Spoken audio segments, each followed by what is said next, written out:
السلام علیکم ورحمۃ اللہ وبرکاتہ۔ عزیز طلبہ، آج میں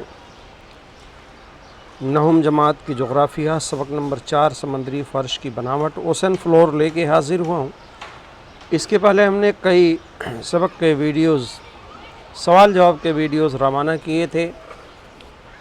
غالباً سبق نمبر 9 کے ویڈیوز ہو گئے تھے، لیکن درمیان میں 2-3 سبق کے ویڈیوز چھوٹ گئے ہیں، اس کو مکمل کر رہا ہوں۔ تو یہ چوتھا سبق ہے اوشن فلور، سمندری فرش کی بناوٹ۔ اگر آپ نے اس چینل کو سبسکرائب نہیں کیا ہے تو جغرافی ٹیچ ویری نائس کو سبسکرائب کر لیں تاکہ نوٹیفیکیشن آپ کو ملتی رہے۔ سوال نمبر 1 ہے مناسب متبادل چن کر جملے مکمل کرنا۔ اس کو ہم دیکھتے ہیں۔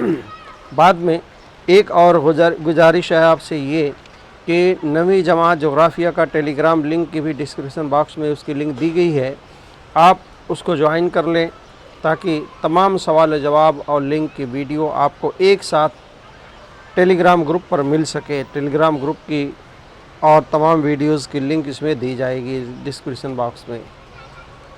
تو آئیے پہلا سوال حل کرتے ہیں۔ مناسب متبادل چن کر جملے مکمل کرنا ہے۔ قصر ارض پر زمین کی مختلف شکلوں کی طرح سمندر میں بھی زیر آب زمین کی مختلف شکلیں پائی جاتی ہیں، کیونکہ چوتھا آپشن صحیح ہے کہ زمین ایک ہی ہے مگر پانی کی طرح اس کی سطح یکساں نہیں ہے، یعنی پانی کا اوپری حصہ ہموار نظر آتا ہے زمین کا، لیکن اس کے اندر سمندر کی سطح جو ہے ہموار نہیں ہے، وہ زمین کی سطح کی طرح ناہموار ہے۔ بے ہے انسان سمندری فرش کی بناوٹ کا عموماً کون سا حصہ استعمال کرتا ہے؟ پہلا آپشن صحیح ہے، براعظمی تختہ جو ساحل کے قریب ہوتا ہے اس کو استعمال کرتا ہے۔ جیم ہے، درج ذیل میں کون سا متبادل سمندری رسوب سے متعلق ہے؟ اس کا تیسرا جواب صحیح ہے، یہ آتش فشاں کی راکھ، لاوا، مٹی کے باریک ذرات، یہ سمندری رسوب میں شامل ہے۔ تیسرا آپشن صحیح ہے۔ یہاں آپ دیکھیے سوال نمبر 2 الف کا ایک شکل دی گئی ہے اور کتاب کے اندر اس کے نام دینا ہے نمبر وائز 1 سے 6 تک۔ جیسا کہ آپ دیکھ رہے ہیں سمندری کھائی، یہ حصہ سمندری کھائی کا ہے۔ دوسرا ہے سمندری پہاڑ، تیسرا سمندری سطح مرتفع، چوتھا سمندری خندق، پانچواں سمندری ڈھلان، براعظمی ڈھلان اور براعظمی تختہ جو ساحل کے قریب ہوتا ہے۔ اس طرح آپ اس کا نام پینسل سے شکل بنا کر کے پین سے نام لکھیں۔ سوال نمبر 2 ہے کون سی زمینی شکل سمندر کی انتہائی گہرائی کی تحقیق کے لیے مفید ہے؟ یہ شکل دیکھ کر کے آپ کو جواب دینا تھا اور الف میں اس کا نام لکھنا تھا۔ تو کون سی زمینی شکل؟ وہ زمینی شکل جو سب سے گہری ہے سمندری فرش کی، تو سمندری سطح مرتفع اور سمندری خندق یہ تحقیق کے لیے کافی مفید ہے۔ جیم ہے کون سی زمینی شکل سمندری سرحد کی حفاظت اور بحریہ کا اڈہ قائم کرنے کے لیے مناسب ہے؟ جواب ہے اس کا براعظمی تختہ۔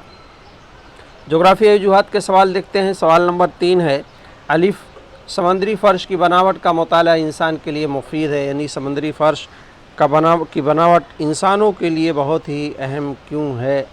اس کے 4 پوائنٹ میں جواب دیے گئے ہیں کہ سمندری فرش میں بڑے پیمانے پر معدنیات، چٹانیں، مٹی کے باریک ذرات وغیرہ پائے جاتے ہیں۔ دوسرا ہے سمندر بہت حد تک آب و ہوا کو متاثر کرتا ہے، یعنی اپنے قریب ترین حصوں کو آب و ہوا کے متعلق جو ہے یہ سمندر بہت ہی اہم ہوتا ہے۔ جہاں آپ کو معلوم ہے کہ ساحلی علاقوں کی آب و ہوا معتدل ہوتی ہے، نہ بہت زیادہ گرم نہ بہت زیادہ ٹھنڈی۔ تیسرا ہے سمندر میں بڑے پیمانے پر مچھلیاں، حیوانات، نباتات کے باقیات وغیرہ پائے جاتے ہیں، یعنی بہت ساری یہ چیزیں ہیں جو سمندر سے ہم حاصل کرتے ہیں۔ اس کے علاوہ چوتھا پوائنٹ ہے معدنی دولت، آتش فشاں، زلزلہ وغیرہ کے مطالعہ کے لیے سمندری فرش کی بناوٹ انسان کے لیے بہت مفید ہے۔ سوال نمبر 2 براعظمی تختہ ماہی گیری کے لیے فائدہ مند ہے۔ اس کے 3 پوائنٹ میں جواب مکمل کیا گیا ہے کہ براعظمی تختہ ماہی گیری کے لیے فائدہ مند کیوں ہے۔ پہلا ہے براعظمی تختہ کی گہرائی کم ہوتی ہے، اس لیے سورج کی کرنیں سطح تک پہنچ جاتی ہیں، یعنی سمندر کی سطح کا براعظمی تختوں میں سورج کی کرنیں پہنچتی ہیں کیونکہ گہرائی اس کی کم ہوتی ہے۔ دوسرا ہے براعظمی تختے پر بڑے پیمانے پر کائی اور پلانکٹن کی نشو و نما ہوتی ہے۔ عزیز طلبہ، یہ کائی اور پلانکٹن جو ہے پودے ہیں جو مچھلیاں کھاتی ہیں۔ تیسرے کو ہم اسی کو پوائنٹ بنایا ہے۔ کائی اور پلانکٹن مچھلیوں کی مرغوب غذا ہے، اس لیے براعظمی تختے ماہی گیری کے لیے فائدہ مند ہوتے ہیں۔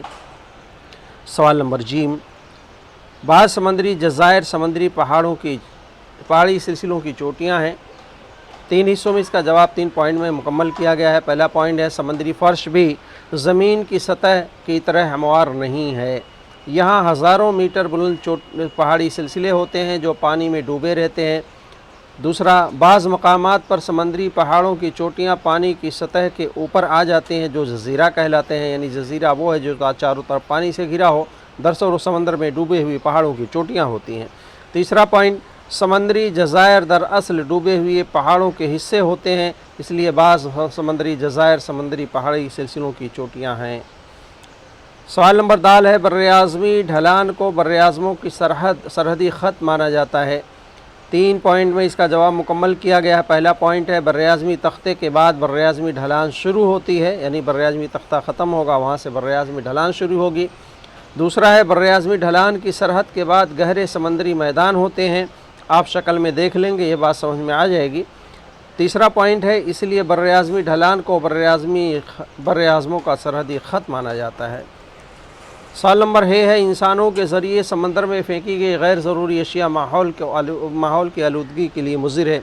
अजीज़ तलबा, याद रखिए, जिस तरह हम ज़मीन पर अपने बेकार अशिया, प्लास्टिक की चीज़ें और दीगर चीज़ें फैला करके हम गंदगी फैलाते हैं, वो हमारे लिए मुज़िर है। इसी तरह समंदर में फेंकी गई भी बेकार अशिया हमारे लिए मुख्तलिफ़ तरीक़ों से मुज़िर साबित होती हैं और आलूदगी का ज़रिया बनती हैं। इसको 4 पॉइंट में इसका जवाब मुकम्मल किया गया है। पहला पॉइंट है घरों में इस्तेमाल होने वाली मुख्तलिफ़ अशिया मसलन प्लास्टिक के खिलौने, खाली डिब्बे, प्लास्टिक की थैलियाँ वगैरह सामान नदी, नालों और खाड़ियों में फेंक दिए जाते हैं जो समंदर में चले जाते हैं।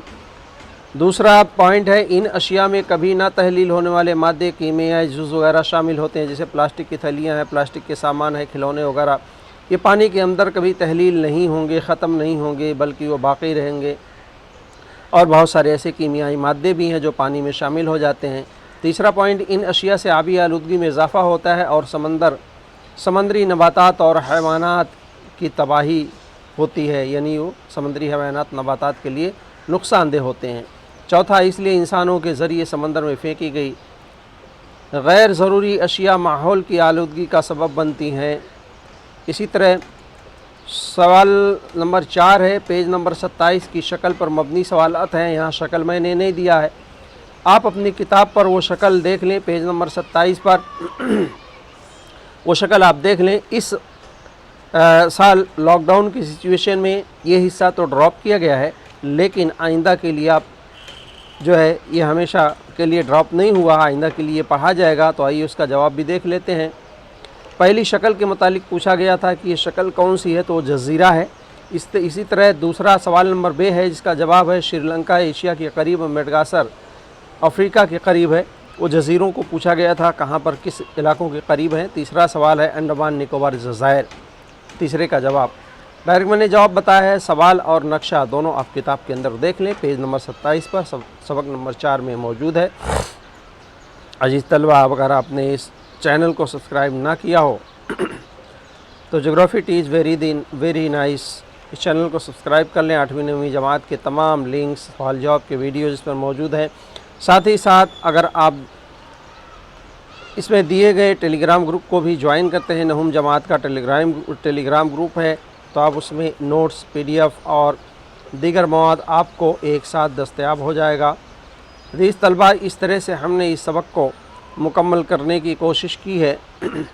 ये समंदर का ये बहुत अहम हिस्सा होता है। समंदर की अहमियत हमारे लिए बहुत है, अल्लाह की कुदरत की निशानियों में से एक निशानी है।